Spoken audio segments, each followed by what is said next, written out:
What's going on, guys? It's Juan from Juan Adventures at a Time, and today I'm going to be giving you 5 tips on how to have a successful hike up the Acatenango Volcano. If you stick around till the end of this video, I'll give you one more tip that can reduce your cost of that hike by quite a bit. So stick around to find out that special tip.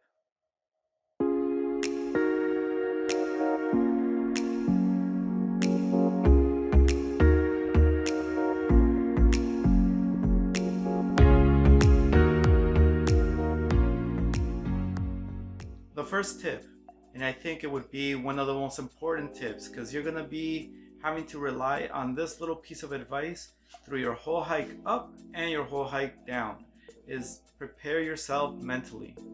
This is not something easy. It's not something to do as a family. It's not something that you just suddenly decide to do.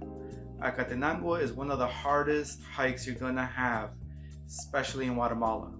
You're going to be climbing 3,900 and so meters above sea level. This is not something to be taken lightly. You're going to feel sick, you're going to get tired, you're going to have shortness of breath. So just prep yourself mentally.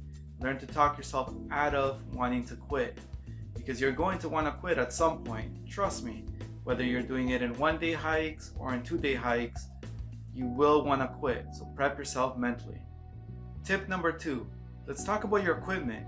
It might sound like something silly to talk about, and it might be something you consider it a given, but I made this mistake. For example, I went up with the wrong pair of shoes. It was easy to go up, but coming down I didn't have enough grip and I was slipping and sliding everywhere. So first, make sure you have a good pair of hikers with good amount of grip. Make sure you go up with 1 or 2 poles. Trust me, you're gonna need them. There's gonna be points where these poles will help you gain your balance, keep you from falling, and just keep you stable basically. So make sure you bring up those hiking poles with you. A lot of the tours will either provide them for you, or you can rent them yourself, or you bring your own if you have them already. Third piece of equipment that you must have is a headlamp. Yes, you might start your hike at 10 in the morning and you'll get to base camp at some point like 3 o'clock or whatnot. But if you're looking to see the sunrise, you're gonna be hiking in the night. So make sure you bring a headlamp, a good one that you can see the ground, because it gets really dark up there to the point you can't even see your hands.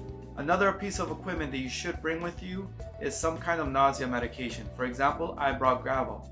It's very likely that when you're ascending this quickly up, you might get nauseous, a little dizzy. So gravel can really keep you on that hike and help you enjoy your trip. Remember, this is a one-in-a-lifetime opportunity. You might never be able to do this again. So make sure you're there to enjoy. Hey guys, I hope you're enjoying this video. If you are, please remember to like and subscribe. It helps me keep making these kind of videos and lets me know that you guys are finding some value in it. Thanks again. Our next tip is that physical preparation. Make sure you get some exercise. If you're out of shape, get into shape. Take a couple of weeks to prep your body for what you're about to undertake. Even if you're doing a 2-day hike, that still means that you're going to be hiking for about anywhere from 4 to 6 hours on day 1 and probably about 4 hours on day 2 coming down. If you're not very athletic, this could be a great deal of impact on your body, on your knees, and just on your whole system. So get some exercise. Really important before you try to take this on. Tip number 4, you are what you eat, right? So make sure you bring up enough water. The suggested amount of water is 4 liters, give or take. It might be a little bit more, might be a little bit less. But remember, any of the water you bring up, you're either gonna have to drink it or get rid of it, because you're gonna be logging it around all the way up and all the way down. Some tours offer as part of their package food, but it never hurts to bring a little extra, especially as you're walking. In my case, I brought protein bars, some candies, and also a Coke. Just anything to keep my sugar and my body functioning up the hike and keep that energy level going. And our final tip, that special tip, that top secret tip.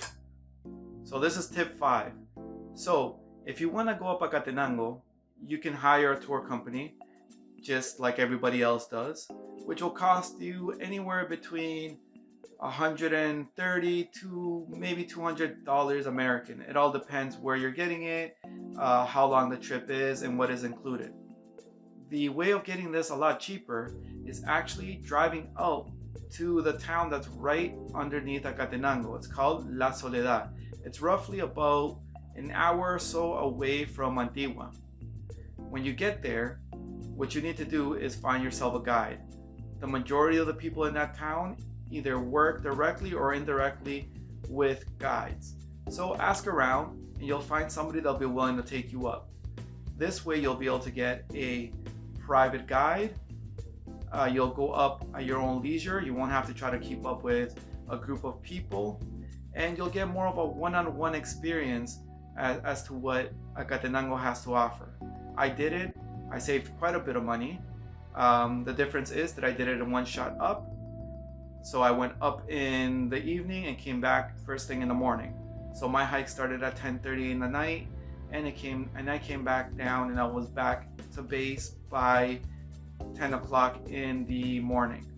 The total cost for me was somewhere around $60. It was great. The guide helped me a lot. He brought coffee, he brought tea, he brought me a jacket. They also gave me a walking stick. All this was included in that cost. So that's my tip for you. If you have any questions, let me know.